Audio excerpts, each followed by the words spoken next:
Welcome back to the channel, everybody. Thank you so much for joining me and allowing me to continue to be your daily advocate.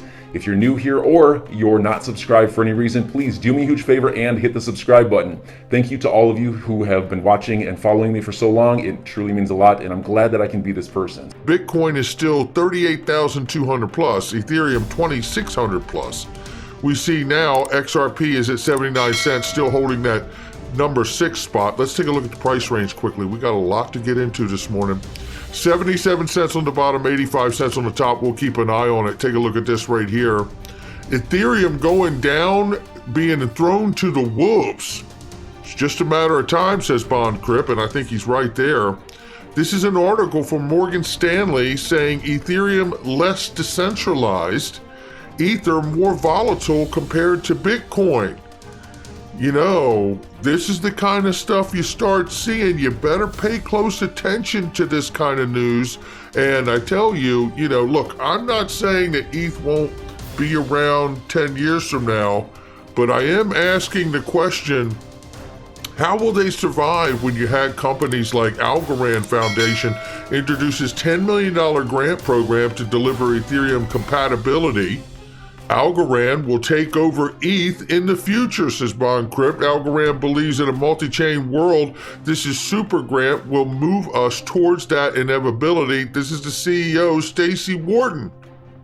And take a look at this, because I can tell you this, whether it's Algorand or somebody else, if you can do better than $2.84 to $31, and we've seen hundreds of dollars for an Ethereum transaction on that network. Algorand currently coming in at about 9 cents. Now, I think you need to get that down to 9 thousandths of a cent, Algorand, but nevertheless, I could see where people would want to move away from ETH to Algorand for that.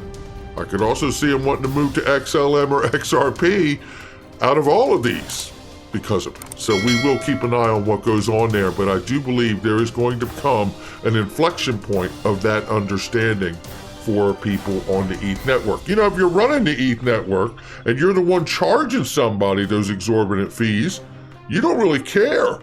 You're making great money. But I'll tell you what, you'll not be taking my money because I won't be using the network. Attorney James K. Filan says unsealed SEC versus Ripple documents favor Ripple. We went over this yesterday. If you haven't seen it, please go watch the video from yesterday. We broke down the unsealed documents, which really just gave a broad legal breakdown of every way that you could examine what they call Ripple credits, which we know to be XRP, because it was from back in 2014, I believe it was. And really, the breakdown from the legal analysis supports Ripple's case greatly. Take a look here, because this was John Deaton on Link 2, and I covered this yesterday as well in depth. You need to go watch that video from yesterday if you haven't done it. And this here, ProCoin News, is on top of it. Make sure you give them a follow and everybody that we cover here.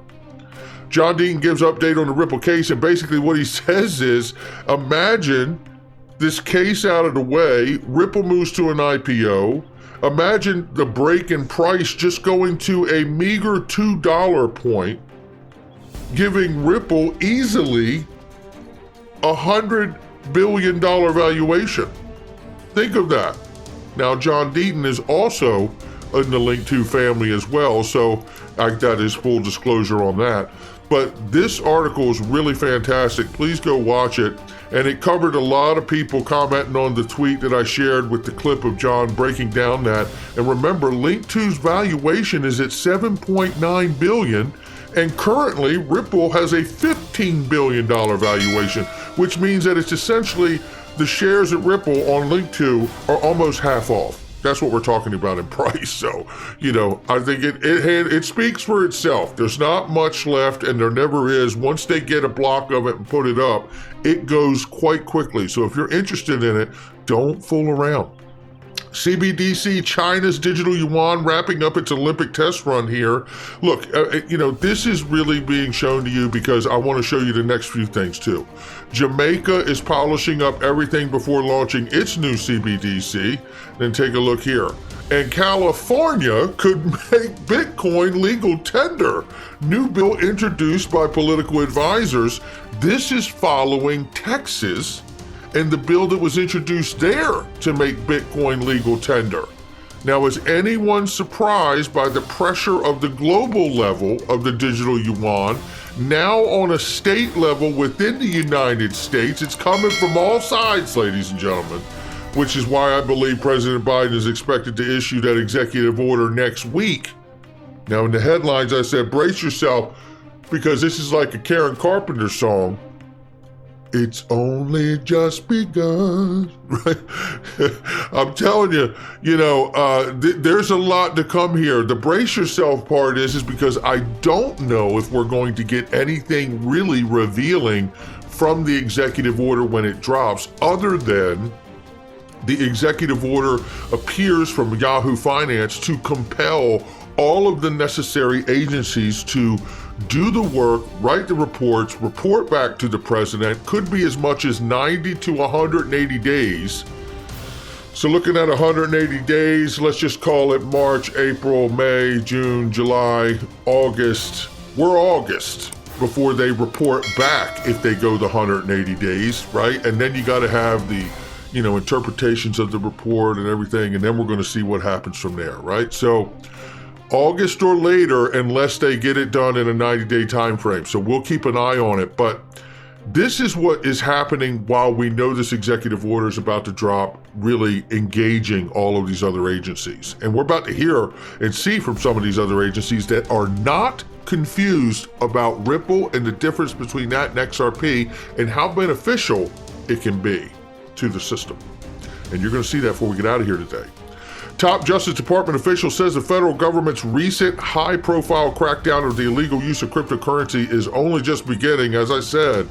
And we know that the new agency has been made, covered it yesterday, right? I just want to highlight this again. NCET, N-C-E-T, National Crypto Enforcement Team. There you have it, new division from the FBI. So it's coming. We just don't know exactly how they're going to try to handle it, and that's the part that we're bracing for. The EU says they're open to cryptocurrency as long as there is regulation. They have been discussing options to integrate cryptocurrencies in the financial system. I can see which assets will be the only one regulated soon. I can too, BondCrypt, and I think it'll be XRP and XLM and maybe a small handful of others. Keep a lookout, because it's not just about cryptocurrency regulation. It's also about how it is interoperable with the ability and scaled use to settle derivatives in the securities market. This is a clip right here that I played for you last week and the week before of Gary Gensler, Hester Peirce, Allison Heron, and Caroline Crenshaw, who all voted unanimously to use distributed ledger technology. Now, I am speculating that I believe that distributed ledger technology, DLT, when said, is code for XRP ledger. Yes, I am speculating. So let me be clear on that. You don't have to agree with me, but that's my interpretation. Why is that my interpretation? Well, I'll tell you why it's my interpretation. It's because when we look at these fees, right, and we understand that they're the lowest out here, and when we understand also the interoperability of the XRP ledger as well, I think we get a pretty good matchup, understanding they can also scale, it's secure, settle 3 to 5 seconds, right? What else? What else? XRP ledger, XLM network, these to me look like the obvious solutions. We'll find out. If I'm wrong, I'll make the video. But here we see, this is from Light Shines in the Darkness, Matthew Linai, according to the Department of Homeland Security, going all the way back to 2014, Ripple is based on a consensus algorithm and is not controlled by a centralized institution or government. Users cannot invest in Ripple. Check it out. Looky here. December 14th, Homeland Security. They got it back in 2014. Here it is right here. XRP in circulation. It says right here is not controlled by a centralized institution. Can we get this over to the SEC for Gary Gensler to get a look at there? Can we? Jorge Tenrero. Oh, he's not on the case anymore, but you know who I'm talking about. Everybody on the SEC side of the table needs to take a look at that. And they need to remember this. FinCEN, 1 year later, in 2015, ruled that XRP was not a currency, and in fact ruled that it was actually a virtual currency, not a security, and ruled that it was a virtual currency, excuse me. That's 2 agencies. Well, how about a third one? How about the Consumer Financial Protection Bureau back in July 21, 2020, had this to say, and it's right here, and they talk about Swift GPI tracking product, and they talk about Ripple, such virtual currency companies as Ripple, right? Support platform for money cross-border transfers with virtual currency that can be used to effect settlement of those transfers, and this is for the means by which banks and credit unions could reduce the remaining reliance on estimates, right? So in other words, for the first time in the history of cross-border transactions, you're talking about banks and credit unions being able to send a receiver understand the charge and the path of payment before accepting. Because in a wire transfer, and I've done plenty of them across the world, you let that money go, you don't know the path it goes, and you just hope that it gets there. And that may not sound real to you, but it's very real. And it's very real when you got lots of money that you just let go, that you hope it all gets there. And then you got to deal with a currency fluctuation normally. When I was sending money to China, then by the time the money got there, 5 days later, 4 or 5 days later, then I had to pay a currency differential on top of the fee itself. So, you know, this is 1, 2, 3 agencies within the United States that have no confusion over what Ripple and XRP are. We should all see this case as a vetting process, right? A confirmation process, just like confirming someone as it being appointed to an agency. That's how I see this. That's how I see this case.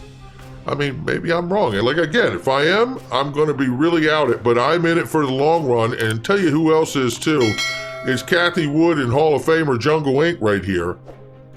And she talks about, if we're right, the rewards will be enormous. Take a listen right here. They're shorting innovation, and that seems to me over time that's not going to be a business. If you ask me, consider the source. But they're also not doing any research. They're simply shorting innovation. If they were doing research and could point us to reasons why what we have included in our portfolio is not going to participate in the new world order, then we might have a conversation about it. But the idea of shorting innovation in America is ridiculous, I think. But here's what I do know. When I see, and this is investor psychology, when I see people so sure that we are wrong, and that they are willing to set up companies simply to short innovation, and to set up funds to short innovation, you know that investor psychology, the pendulum, has swung so far in one direction that if we're right, then the rewards are going to be enormous. I don't know how. And there you go right there. And I'm with Kathy Wood on that one, to be honest with you. Whether you look, I mean, some of us think it's Bitcoin, some of us think it's Ethereum, some of us think it's XRP, some of us think it's XLM or some other project, Algo, whatever. It could be there's 11,000 plus projects out here. So enjoy your day, everybody. I'm always here for you. Leave any comments or questions below, and be sure to subscribe. But thanks, everybody. I really appreciate you. Enjoy your day, and I always have your back. So thanks so much, everybody.